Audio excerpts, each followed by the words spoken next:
Hi friends, तो कैसे हो आप लोग। उम्मीद है अच्छे होंगे और आपकी प्रिपरेशन भी अच्छी चल रही होगी। तो जैसा कि आज हमारा मूल विधि जो हम सीरीज शुरू करने वाले हैं उसका हमारा फर्स्ट लेक्चर है और फर्स्ट लेक्चर में हम कवर करने वाले हैं दहेज प्रतिषेध अधिनियम 1961 को। तो ये कंप्लीट एक्ट हम अधिनियम इस वीडियो में कवर कर लेंगे। ज़्यादा लंबी वीडियो नहीं होगी और इसके नोट्स आपको टेलीग्राम पर मिल जाएंगे, तो लिंक उसका मैंने डिस्क्रिप्शन में दे दिया है। आप वहाँ से टेलीग्राम चैनल ज्वाइन करेंगे और वहाँ से आप आसानी से नोट्स डाउनलोड कर लेंगे जो कि पीडीएफ फॉर्मेट में आपको वहाँ से मिल जाएंगे।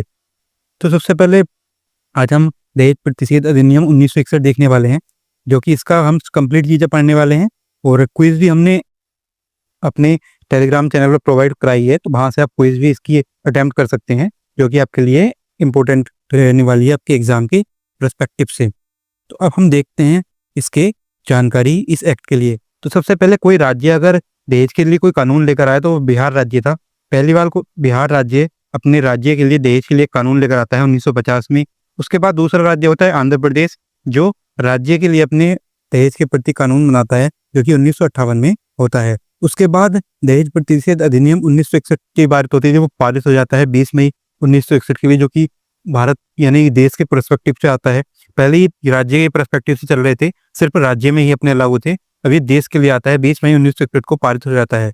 उसके बाद लागू जो होता है वो होता है 1 जुलाई 1961 को ये लागू हो जाता है। इसलिए इसे दहेज प्रतिषेध अधिनियम 1961 कहते हैं कि ये 1961 में ही पारित होता है और 1961 में ही लागू हो जाता है। तो आपको ये डेट्स याद रखनी है, काफ़ी ज़्यादा बार पूछी जाती हैं और बिहार और आंध्र प्रदेश से भी क्वेश्चन आपको पूछे जा सकते हैं।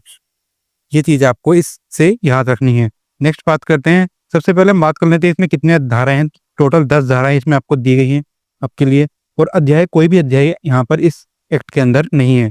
सबसे पहले बात करते हैं इसका धाराबंद की। धाराबंद में संक्षिप्त नाम, विस्तार और संरचना दी गई है। नाम को पता ही दहेज प्रतिषेध अधिनियम दिया गया है और इसका विस्तार कहाँ पे है, तो विस्तार पूरे भारत में है। अब पूरे भारत में इसका एक्ट का विस्तार है। तो जब जम्मू कश्मीर को भारत में ऐड किया गया, धारा 370 हटाई गई, उसके बाद से ये इसका विस्तार वहाँ पे भी हो गया। तो अब संपूर्ण भारत में इसका विस्तार है, पहले जम्मू कश्मीर में नहीं था। तो ये आपको याद रखना है। तो अब अगर आपके पूछा जाता है कहाँ पर विस्तार है, तो आपको बताना है संपूर्ण भारत में। इस एक्ट का कोई भी एक्ट जो है ज़्यादातर मैं आपको बताता चलूंगा।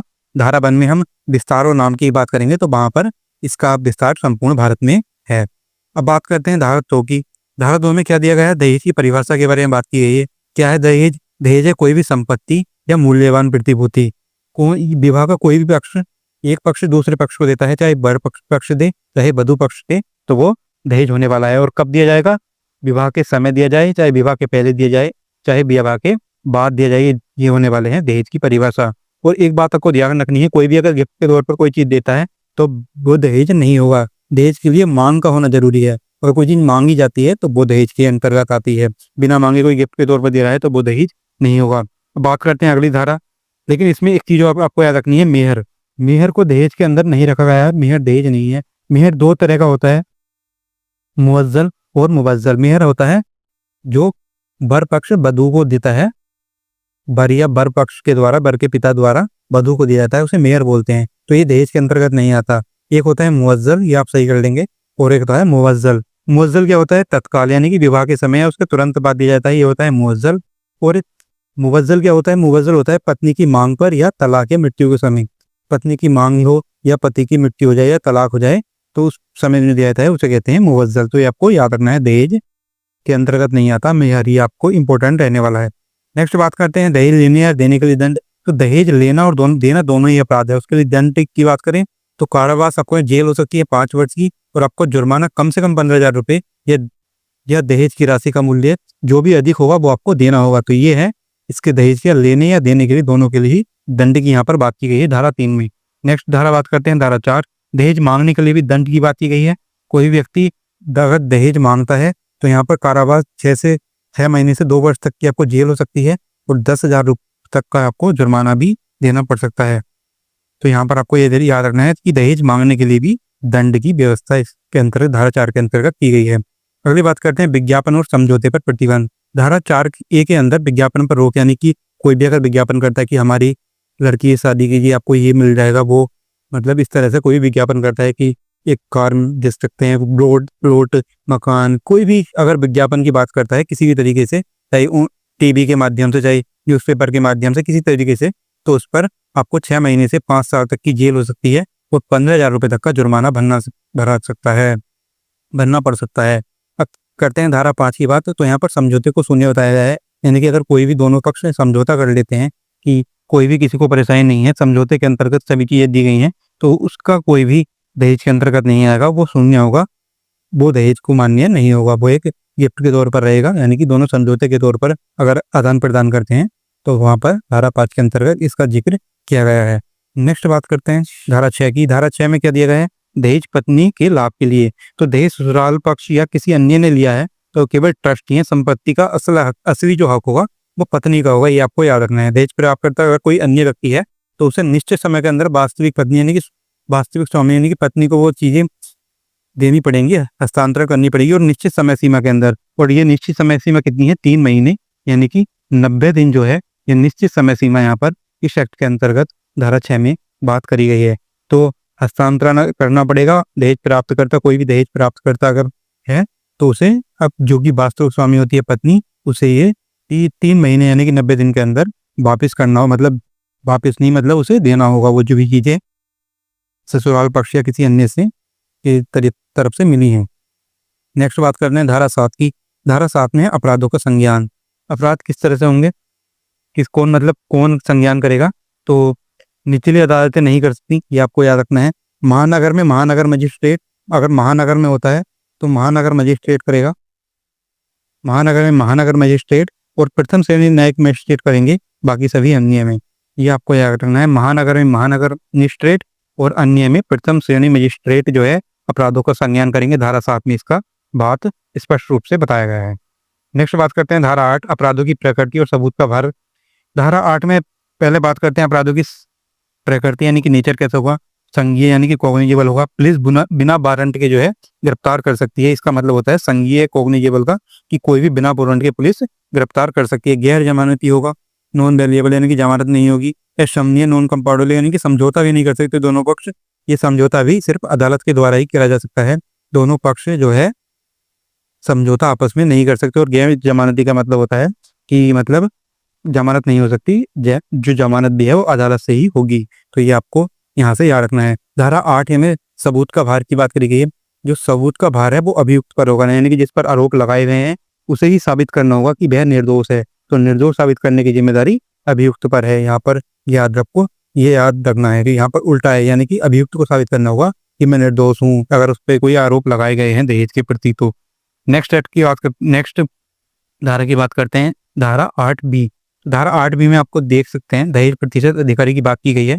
नियुक्ति जो है राज्य सरकार करती है इसकी, और इसका कार्य क्या होता है? अधिनियम का पालन सुनिश्चित करना, साक्ष्य जुटाना और अभियोजन में सहायता करना। तो राज्य सरकार द्वारा दहेज प्रतिशत अधिकारी की नियुक्ति होगी, धारा 8B में बताया गया है। और ये सभी चीज़ों को देखेगा, साक्ष्य जुटाएगा, जो भी दहेज आरोप लगाए हैं उसमें सहायता करेगा, इन्वेस्टिगेशन जो भी होती है उसके लिए। और ये देखेगा कि जो अधिनियम का पालन है वो अच्छे तरीके से, पूरी तरीके से हो रहा है नहीं हो रहा है। और उसमें एक सलाहकार बोर्ड भी बनाया जाएगा जिसका उद्देश्य अधिकारियों की सहायता करना होगा, जिसमें कि अधिकारियों की सहायता करेगा ये सलाहकार बोर्ड। और इसमें अधिकतम जो है 5 सदस्य होंगे, जिनमें कम से कम 2 महिलाएं होना अनिवार्य होगा। तो ये आपको याद रखना है। नेक्स्ट बात करते हैं, नेक्स्ट धारा रहेगी धारा 9। धारा 9 में बात करिए केंद्र सरकार के नियम बनाने की शक्ति के बारे में। केंद्र सरकार नियम बनाएगी, तो धारा 9 के अंतर्गत बात करी गई है।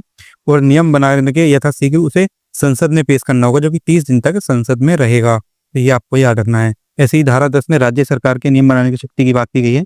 इसमें राज्य सरकार नियम बनने के बाद यथाशीघ्र वो विधानसभा में जाएगा और वहां भी 30 दिन तक रहेगा। तो ये आपको इन धारा 9 और 10 में बात करी गई है। बाकी इस एक्ट में कुछ चीजें और मैं आपको बता देता हूँ। नया कानून जो BNS 2023 है उसमें धारा 80 आपके लिए इंपॉर्टेंट है, जिसमें कि दहेज मृत्यु की बात करी गई है, क्योंकि पहले IPC 304B में था, लेकिन अब आपका BNS आ गया है तो वहां पर आपको ये धारा 80 याद रखनी है। इसमें दहेज मृत्यु की बात की गई है। दहेज मृत्यु विवाह के 7 वर्ष के भीतर अगर कोई भी मृत्यु होती है तो उसके में आ सकता है धारा कम से कम ज़्यादा से ज़्यादा सिर्फ 7 वर्ष के भीतर दहेज मृत्यु का आरोप लग सकते हैं।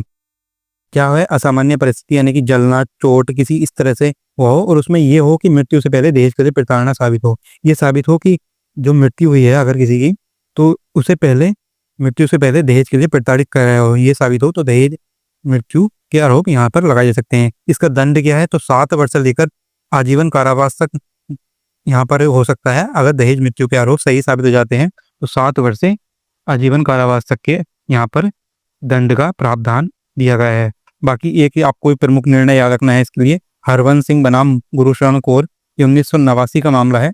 इसमें उच्चतम न्यायालय ने अपना डिसीजन दिया कि दहेज की हर एक मांग एक अलग और विशिष्ट अपराध है। यानी कि अगर दहेज की मांग बार बार हो रही है तो हर बार जो हर मांग है एक नया अपराध होगी। यानी कि जितने मांग करी जाएंगी उतने अपराध माने जाएंगे, तो हर एक मांग एक नया अपराध होगी। तो यहाँ पर हरवंश सिंह बनाम गुरुशरण कौर 1989 में इसकी बात करी गई। तो ये आपको याद रखना है, ये इंपॉर्टेंट है, आपके एग्जाम में पूछा जा सकता है।